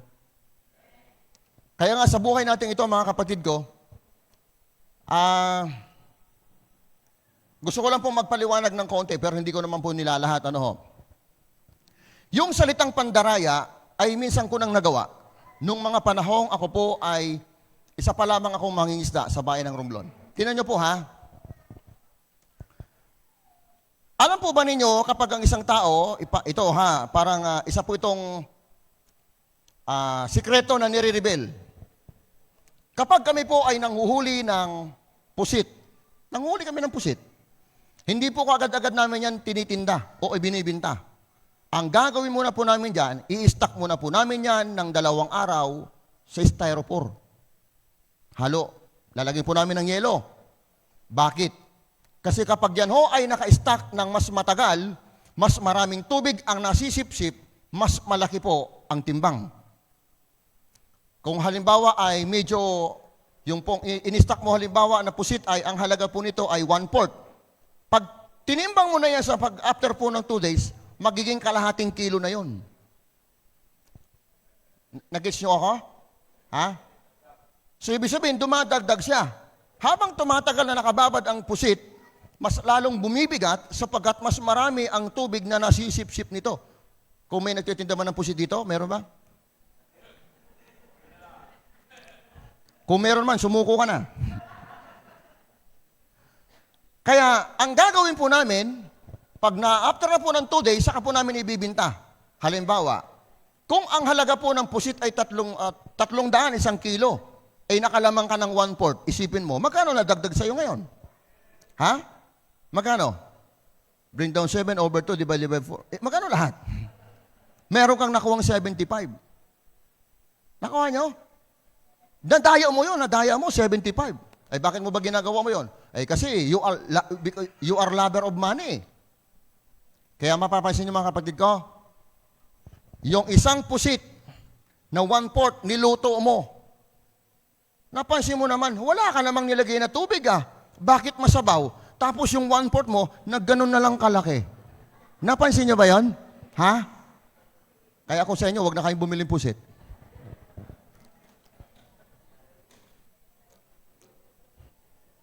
Yun naman ang totoo. Kaya nga, sa totoo lang mga kapatid ko, ang tao ay dapat hindi tayo maging motivated by money, dapat we are motivated by God's love. Okay. John 21 verse 15 to 17. Gusto ko lang pong basahin sa inyo ang isang conversation. Ang conversation po ni Pedro at saka po ng Panginoong Hesus. John 21 verse 15 to 17. After breakfast, Jesus asked Simon Peter, ito po yung time na kung saan si Pedro ay bumalik sa kanyang dating trabaho. At nangista si Pedro kasama yung kanyang mga ibang barkada at umuwi sila ng walang-wala. Wala silang nahuli. Pag uwi nila ngayon, may nakita silang may nakita silang ngayong taong nakaupo sa dalampasigan, and then pagkatapos ay mayroong tinapay at saka inihaw na isda sa harap. Yung mga kasama ni Pedro, hindi nila alam kung sino yung mga na yun. Pagkatapos dumating si Pedro at lumapit at nakiupo.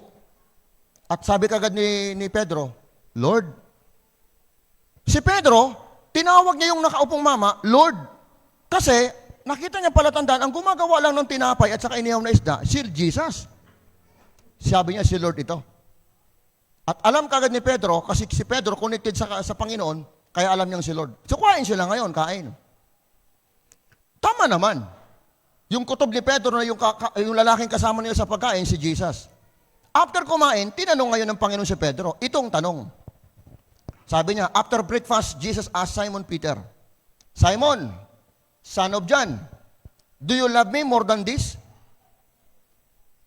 Simon, anak ni Juan, mahal mo ba talaga ako nang higit sa mga bagay na to? Sumagot si Pedro, oh Lord. Sumagot si Pedro. Tapos sumagot ang Panginoon, then feed my lambs. Kung talagang mahal mo talaga ako, Pedro, pakainin mo ang aking tupa. Pangalawang tanong, tinanong ulit ng Panginoon si Pedro. Jesus repeated the question. Simon, anak ni Juan, mahal mo ba talaga ako? Sumagot ulit ito si Pedro. Opo, Panginoon. Ang lutong pa ng kanyang, opo, Panginoon. At sumagot ulit ang Panginoon, kung gayon, ingatan mo at pangalagaan ang aking tupa. Take care of my sheep. The third time, tinanong ulit ng Panginoon si Simon, Simon, anak ni Juan, talaga bang mahal mo ako? Si Lord naman eh. Alam mo nang sinabi ko sa iyo, mahal na mahal kita eh. Yan ang sinabi niya. You know everything. Wala ka namang bagay na ako may tatago sa iyo. Alam mo naman, Lord, mahal kita. Pagkatapos sumagot ang Panginoon, kung gayon, pakainin mo ulit ang aking tupa. Tinatanong ng Panginoon si Pedro tungkol sa kung mahal niya ba ang Diyos. Hindi tinanong ng Panginoon kay Pedro, Pedro, may pananampalataya ka ba sa Diyos? Pedro, may pananalig ka ba sa Diyos? Pedro, nagtitiwala ka ba sa Diyos? Hindi yun ang tanong eh.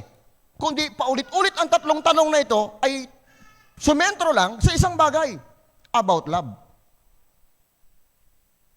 Nakuha nyo? Ibig sabihin pala, dapat lahat ng gagawin ni Pedro saan man siya mapunta, ano man ang kanyang gagawin, dapat walang ibang nagkukontrol sa buhay ni Pedro, kundi yung pag-ibig lang niya sa Diyos. Bakit? Dahil ang paggawa ng walang kalakip na pag-ibig, mga kapatid ko, kapag ikaw ay gumawa ng walang pag-ibig, halimbawa, ginawa mong isang bagay na walang pag-ibig, yan ho'y nakakapagod, nakakasawa, nakakaburing. Yan ang totoo. Dahil nagiging masaya ka lamang sa isang bagay na ginagawa mo kung ang isang bagay na ginagawa mo ay mahal mo. Naintindihan niyo po ako? So kapag gumawa ka ng isang bagay ng wala kang pag-ibig, hindi yun ang nagkukontrol sa'yo. Tandaan niyo po mga kapatid ko, mapapagod ka, madali kang mapagod, madali kang magsawa, madali kang mainip. Pero kapag ginawa mo ang isang bagay na may pag-ibig ka, maliit man yan o malaki, magiging masaya ka. Gagawin mo ang isang bagay na masaya ka, nag-i-enjoy ka. Sino dito sa inyo naka-experience na, mga nanay, naglaba kayo ng isang balding labahan na hindi mo gusto? Naka-experience ba kayo nun? Naglaba ka na hindi mo gusto. Di ba ang bilis mong mapagod? Di ba? Kapag ginawa mong isang bagay na hindi mo gusto, ginagawa mo na iinis ka. Madali kang manghina, madali kang magpagod. Pero yung mga taong inspirado at gustong-gusto yung ginagawa, tambakan mo man yan ng labahan, nasipol pa. Oo. Tama ba? Amen? Kasi gusto mo eh.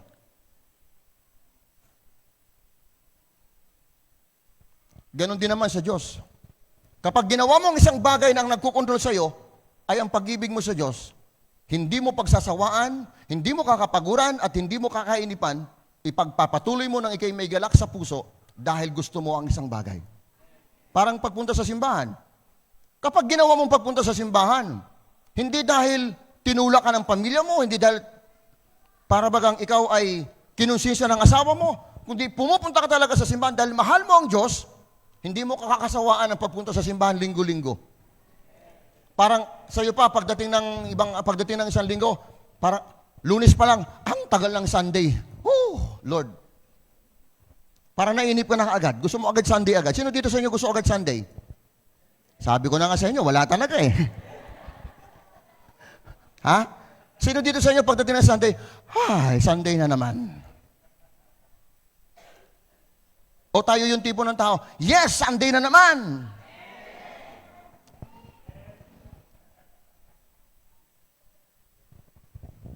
Yung iba excited pumunta sa simbahan eh.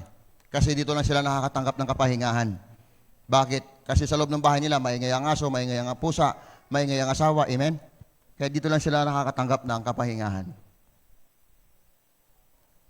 Then another, gusto ko pong makita nyo rito mga kapatid ko, katulad sinabi ko, ang paggawa ng walang kalakip na pag-ibig ay nakakapagod, tandaan nyo po ha, nakakasawa, and then pagkatapos po ay nakakainip or nakakaburing. Bakit? Dahil ang pag-ibig lang natin sa Diyos ang nakapagpapaganda ng level ng ating pagsunod. At nakapagpapaganda lamang ng ating pong level or performance ng paglilingkod. Dahil ang pag-ibig ay siyang tanging paraan ng Diyos na siyang nagiging, kung baga ay nagkukontrol o nagbibigay ng fuel or gumagatong sa buhay natin. At kung hindi ang pag-ibig na yan ang nagkukontrol at gumagatong sa iyo para gawin ang isang bagay, tandaan niyo mga kapatid ko, kailanman hindi magiging maganda ang iyong pagsunod at hindi magiging maayos ang iyong paglilingkod. Kaya pag naglingkod ka sa Panginoon at nawala yung pag-ibig, unti-unti na pong bababa ang level ng iyong pagsunod at papangit ang performance ng iyong paglilingkod.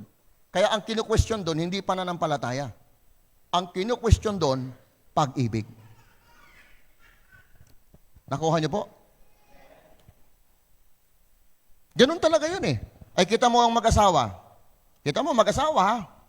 Bakit sa mga unang taon na pag sila nagsasama, nagsusubuan? Tama po. Tapos kumakain sa isang plato. Sa unang mga taon ng pagsasama. After 2 years, makita nyo po, magkahiwalay na sila ng plato. Tama po ba? After 5 years, mapapansin mo, kumakain na lang mag-isa. Gusto ng partner. Dati-dati hindi makakain yan ng walang kasama. Pero ngayon, masaya na siyang kumakain mag-isa. Oh my God. Unang taon, pag napaubo, Han, anong gusto mo? Papachikap na kita? Gano? Yun lang pala nasamid lang pala ng laway, tama ba? Nasamid lang. Babes, anong gusto mo? Papachikap na kagad kita? After 5 years, umubo. Lumayo-layo ka naman, hindi ka makahawa. Nagbabago no? After 10 years, magpatulog ka naman. Nagbabago yung pag-ibig. Kaya mga kapatid, kung mapapansin niyo po, ang pag-ibig, kapag yan ay taglay mo, nagpapaganda yan ang pagsasama. Pero pag ang pag-ibig na wala sa isang tao, unti-unting papangit ang performance nito.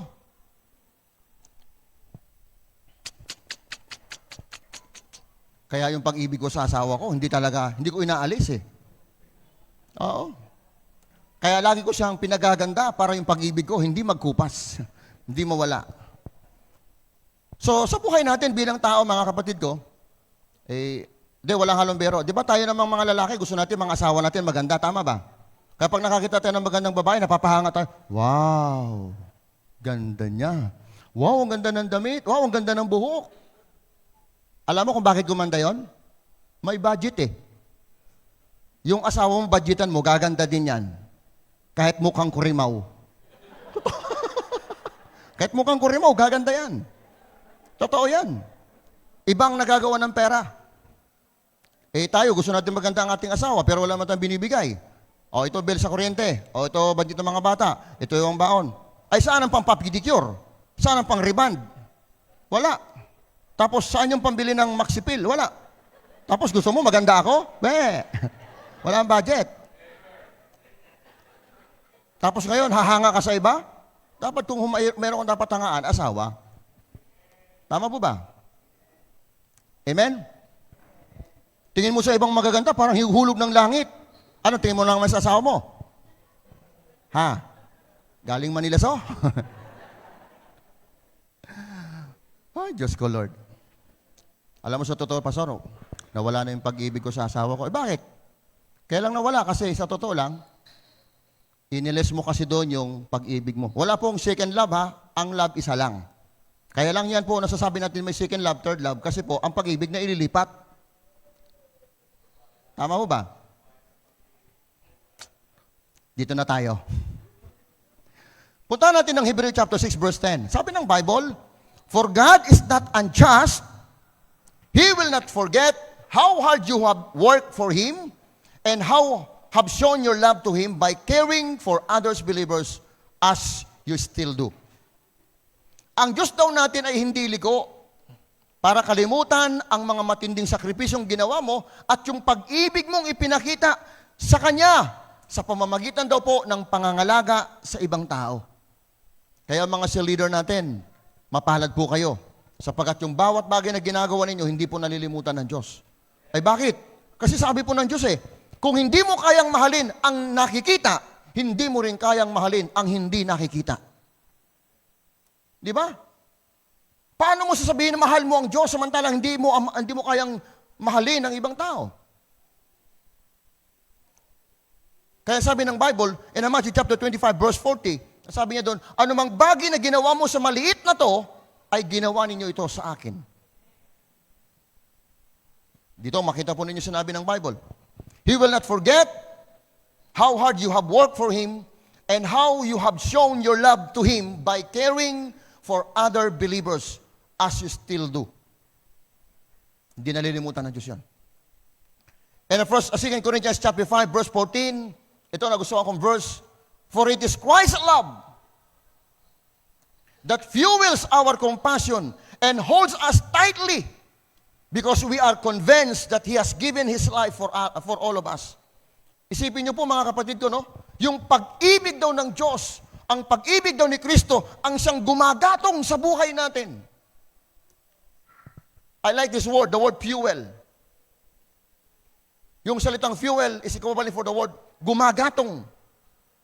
Di ba? Di ba ang sarap kapag yung buhay mo ginagatungan, maganda.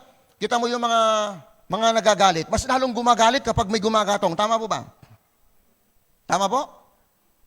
Sino dito minsan ang nagatungan na? Yung mga may kasamang mga marisol, yung mga gano'n, di ba? Tama yung ginawa mo.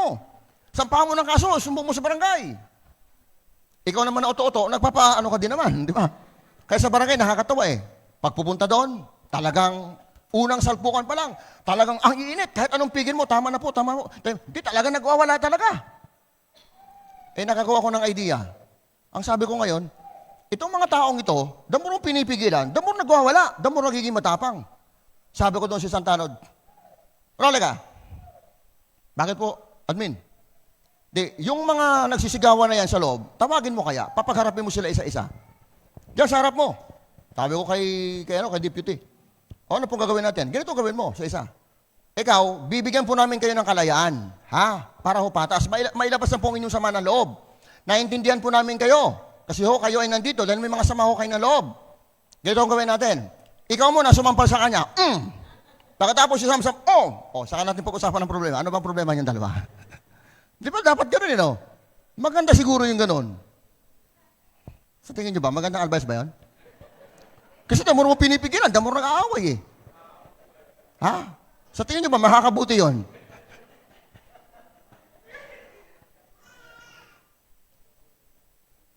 Ganun kasi ang tao eh. Now, mapapansin po natin dito, kung meron nga pala dapat gumatong sa buhay natin, yun ay ang pag-ibig natin sa Diyos. Parang, may mga tao minsan na galit ka na sa asawa mo, pero ang pag-ibig mo ang nagkukontrol sa kanya, talaga namang, instead mo na siyang masaktan, mas lalo mo pa siyang minahal. Di ba? Yun ang napakaganda eh. Instead mo na lumabas sa iyo ay mga pangit na mga pagmumura, napapasabi ka ng praise the Lord. Bakit? Kasi hindi galit ang nangingibabaw o nagkukontrol sa buhay mo.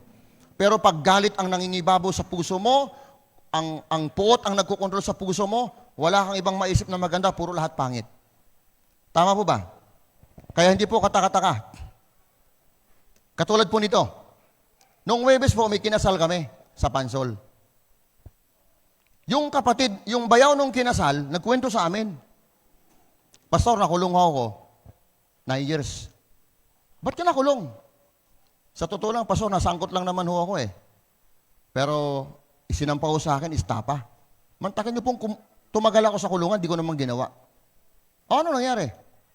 Alam mo, Pastor, sa totoo lang, nakita ko pong buhay ng mga bilanggo. At habang ako po nandoon sa loob ng kulungan, ako ay nagsisira ng gospel. Hindi po ako na-boring, nag-enjoy po ako kasi mas marami po ako natutulungan.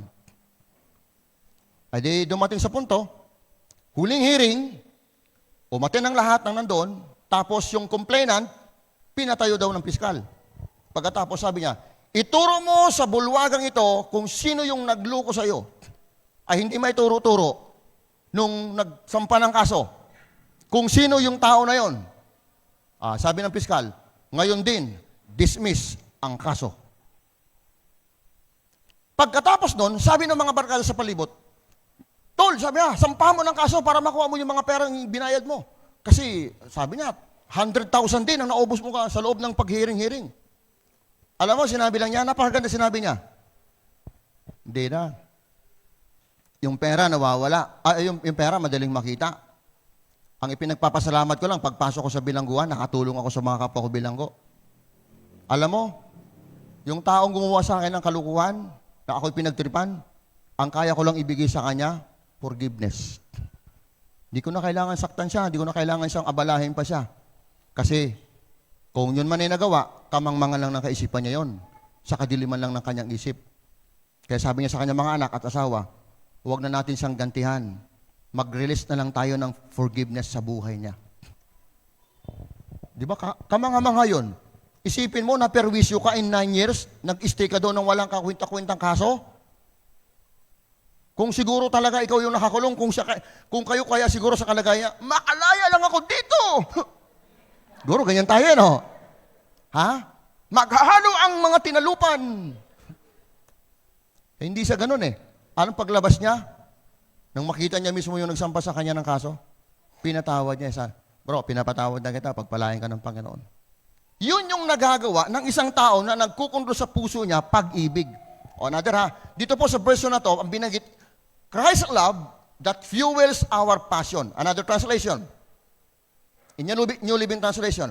The 2 Corinthians chapter 5, sabi niya, it seems we are crazy, it is to bring glory to God.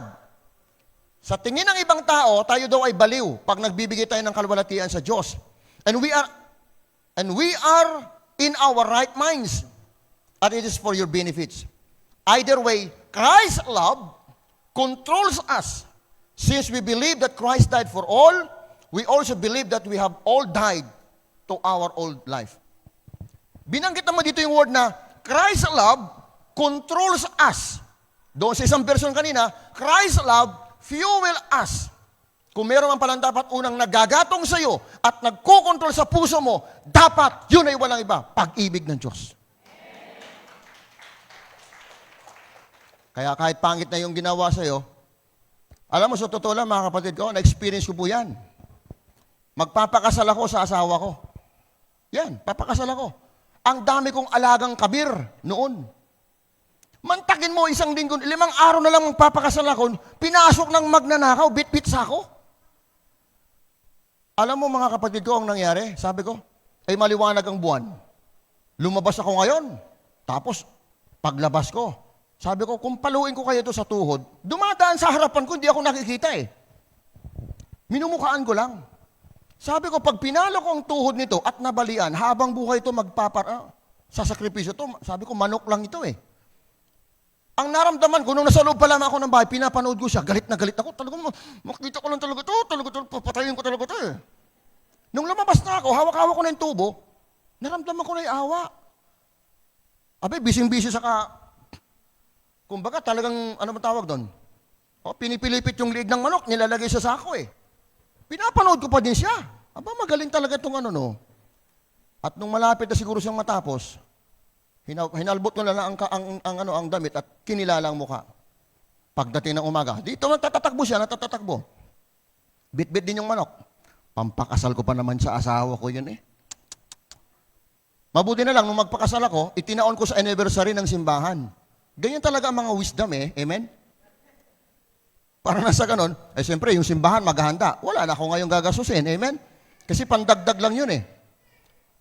Pagdating ng umaga, bit-bit ako Bible. Pinuntahan ko yung magnanakaw ng manok. Sabi ko doon sa nanay, palabasin mo nga dyan si Lando. Mag-uusap kami. Bakit? May ginawang atraso yan sa akin. Nandito yung kagabi, di umalis ng bahay. Pumunta ko ngayon sa likod. Nakita ko ngayon yung puro putik ng mga pantalon. Ito.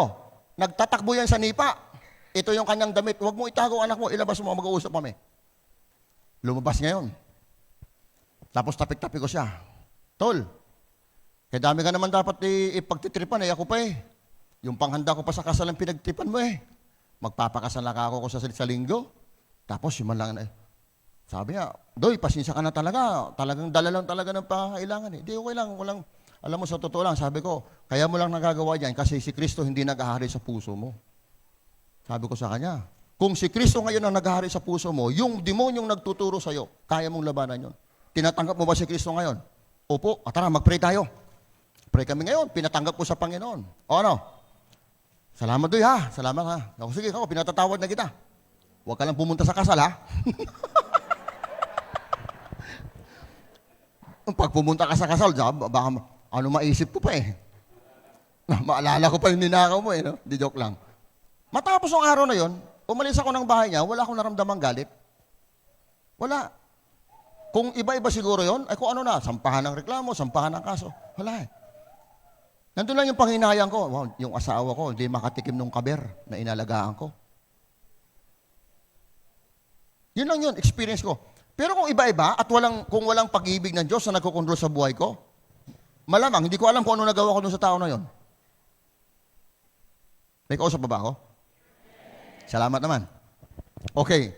Pangatlo, masasabi mo lamang na sulit ang iyong bagay na ginawa kung, ito, when you do something with eternal value.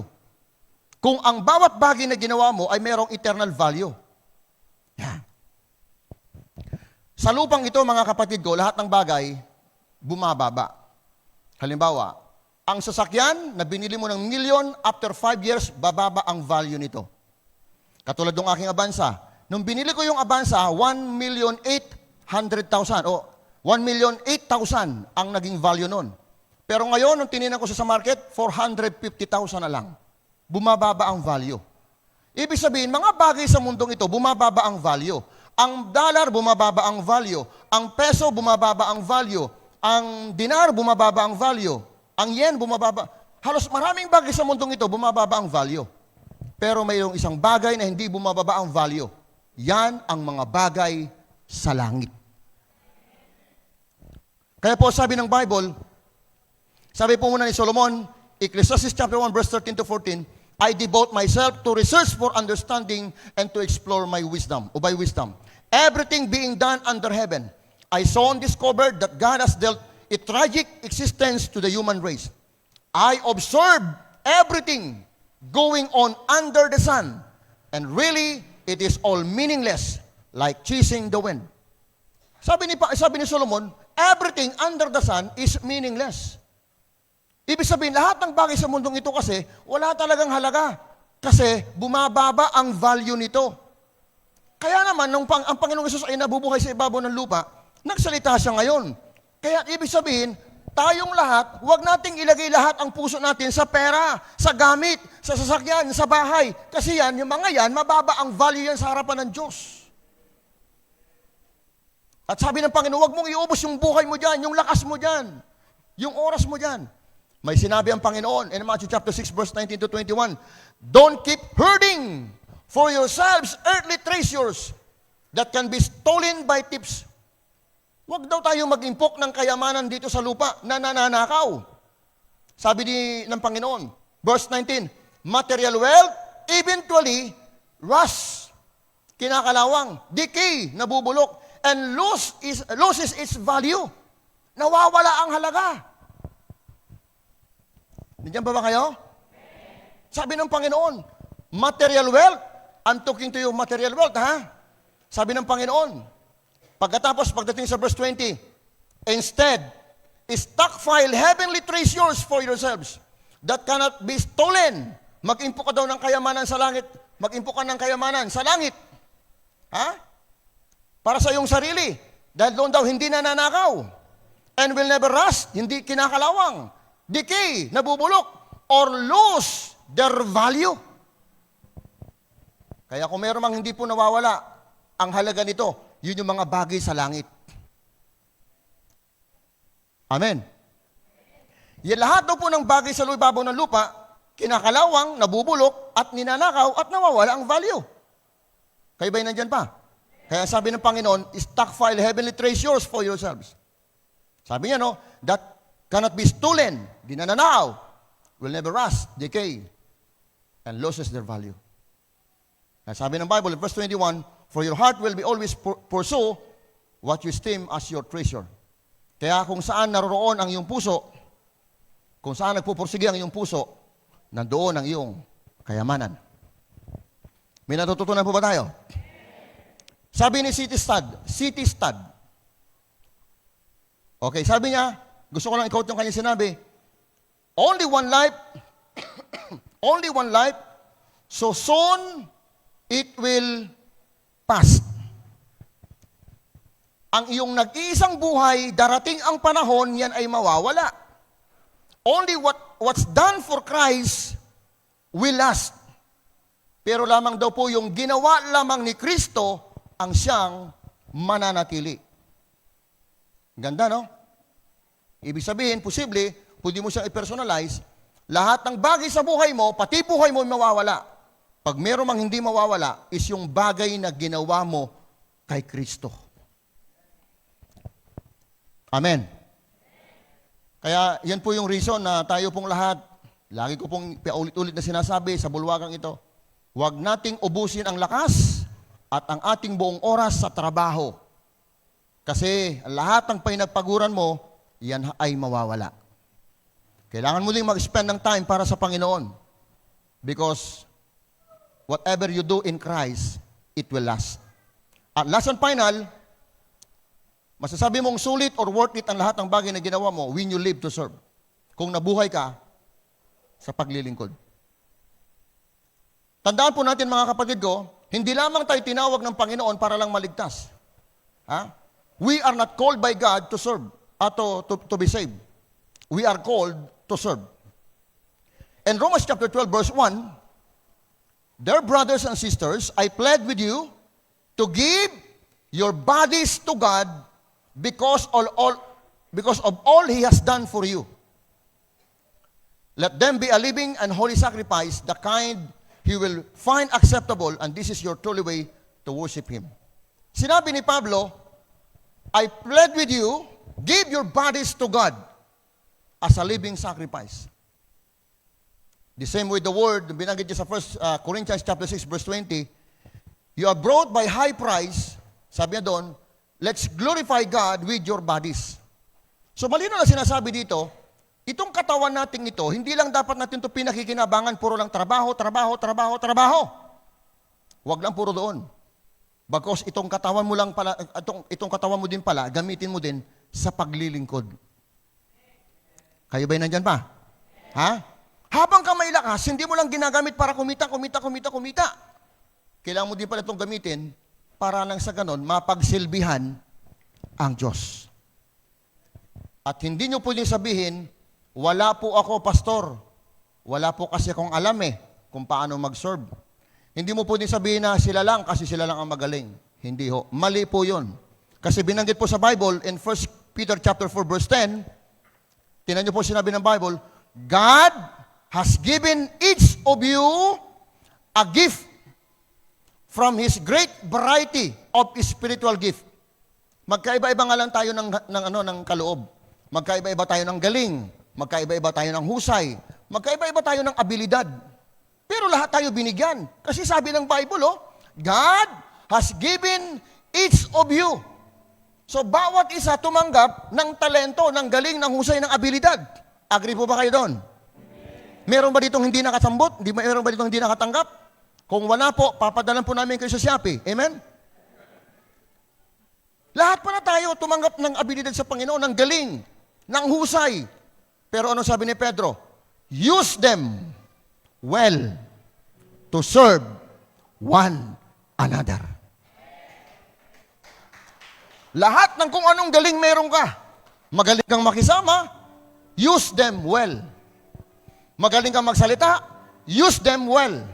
Magaling kang mag-organize, use them well. Magaling kang magtinda, use them well to serve one another. Tama po ba? Hindi mo lamang dapat gamitin yung galing mo, yung husay mo, na ang nakikinabang lang ay kumpanya mo. Nang nakikinabang lamang ay ang agency nyo. Gamitin mo yung galing mo. Sapagat ang totoo niyan, kaya ka binabayaran sa kumpanya mo, hindi dahil nagtrabaho ka, kaya ka binayaran sa kumpanya mo dahil sa husay mo, sa galing mo. Kung paano ang kumpanya mo, ang agency mo, ay nakikinabang dyan sa galing mo, sana, gamitin mo din naman to ng maayos para mapaglingkuran ang ibang taong nangangailangan din ng Diyos. Amen. Alam nyo mga kapatid, kapag gumawa ka ng kakaiba sa mundong ito, sikat ka lang sa lupa pero hindi ka sikat sa langit. Pero kapag gumawa ka ng mga bagay sa langit, hindi ka man sikat sa lupa, pero sikat ka sa langit. Tama po ba? Ha? At mahabang gumagawa ka ng mga bagay na nakikinabang ang langit, at ang sabi ng Bible, ang langit ay natutuwa at libu-libong anghel ang nagiging masaya. Ako, di man ako kilala ng mga tao dito sa lupa. Okay lang. Basta pag akit ko sa langit, kilala ako ng mga anghel. Kilala ako ni Lord. Tama po ba yun? Anong gusto mo? Kilala ka ni Mayor o kilala ka ni Lord? Mamili ka. Kasi si Mayor, hindi mo makakasama habang buhay yan. Pero si Lord, makakasama mo yan. Hindi lang sa buhay nito, hanggang sa pangalawang buhay. Sasamahan ka niyan. Okay lang, hindi ako sikat. Basta, kilala ako sa langit. Pag nadinig nila yung pangalang Joey Marquez, alam nila kaagad nila. Si Pastor Henry yun. Amen? Para yung iba, disappointed na sinabi ko.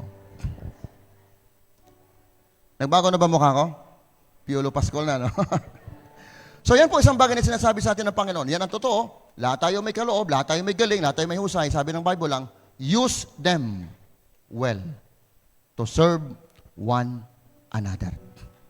Kung gaano ka man kagaling sa kumpanya, sana ganyan ka din kagaling sa loob ng bahay.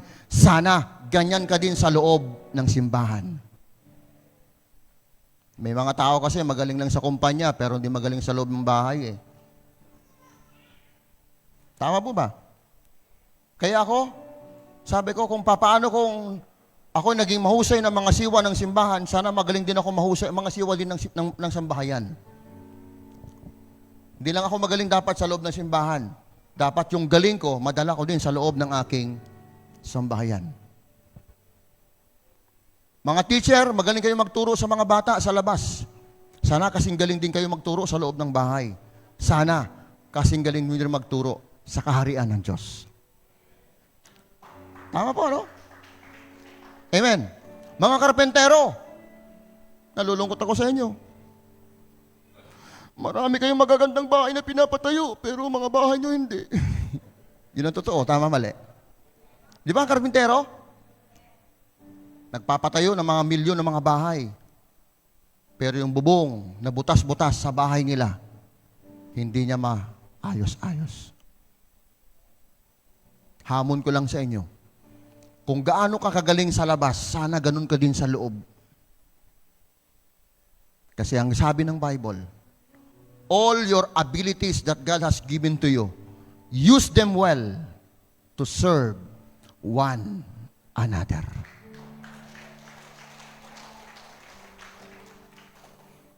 Sana may natutunan kayo. 4 na bagay, huwag niyong kalilimutan. Kapag itong 4 na ito ang isang iyong nilakaran, masasabi mo, Lord, lahat ng ginawa ko 2024, masasabi ko, Panginoon, sulit. May saysay. It's all worth it. Salamat, Panginoon. Salamat. Tayo pong lahat manalangin, Lord, salamat sa umagang ito. Thank you for this revelation, Lord, that you have given to us. And this message, this revelation, will guide us, Panginoon, into the right direction. Aming dalangin, wala nawa, Panginoon, mga anak mo na malihis ng landas. Because the Bible says that everything we do it for the glory of your name. Lord, we pray that you may continue to strengthen us. Help us, guide us, not to do our will, but your will be done. Not to do our ways, but your ways alone. Because once we do it, everything according to your ways and according to your will, you will with us. You are always with us, Lord. And everything will be fine. At ang panalangin ko din, dalangin namin sa taong ito, sa bawat araw ng aming buhay, o Diyos, naway ma-enjoy namin ang bawat sandali na kasama ka, kasama ang aming pamilya, at kasama po, Panginoon, ang mga taong aming pinaglilingkuran. Ang panalangin po namin, wag nawa, Panginoon, na kami magkaroon ng sakit o karamdaman. Ingatan mo kami sa pang-araw-araw ng buhay na wala kaming sakit, wala kaming karamdaman, nang ma-enjoy namin ang bawat bagay na aming ginagawa. Magawa namin ang mga tungkuling nakaatang sa aming balikat. O Diyos, ang pagkakaroon ng magandang kalusugan ay tanging kinikilala namin isang magandang kayamanan na hindi kayang ibigay ng ospital, hindi kayang ibigay ng doktor, na tanging Diyos lamang ang makapagbibigay nito. Lord, yes, money is the answer for everything, but not all things. Because yes, we can buy sleep, but we cannot buy bed. We can buy bed, but we cannot buy sleep. We can buy medicine, but we cannot buy healing. And only God can do. Sa umagang ito, dalangin din namin sa mga taong may sakit o karamdaman. Lord, I ask your divine mercy, your divine compassion, be upon those people that they have sickness and disease right now. Sa mga kapatid namin may sakit at karamdaman, Panginoon, I pray that you may continue to extend your mighty hands and release your healing power so that they will be able to experience the restoration of their body. Lord, I pray right now, healing upon healing, be upon those people. Ano man ang kanilang sakit, Panginoon, ito man ay chronic disease, Panginoon, alta presyon, high blood, ito man ay diabetes, o kung ano man mga sakit, Panginoon, sa kanilang internal organs, Lord, I pray, in the name of Jesus, that continue to demolish and remove from their physical body. And Lord, and I pray, the restoration of their physical body be upon them right now. And I command all the parts of their bodies, Lord, to back into normal. Back into normal. Hayaan mo mamuhay kami ng normal, ng maayos, na kami nagpupuri nang wala kaming alalahanin sa kalusugan. Sapagkat masarap maglingkod nang wala kaming sakit. At Panginoon, ito pong aming panalangin. Nawa ito'y patuloy tanggapin at paranasan ng bawat isa. At ito ang aking dinideklara sa araw na ito, sa pangalan ni Jesus. Amen. God bless you.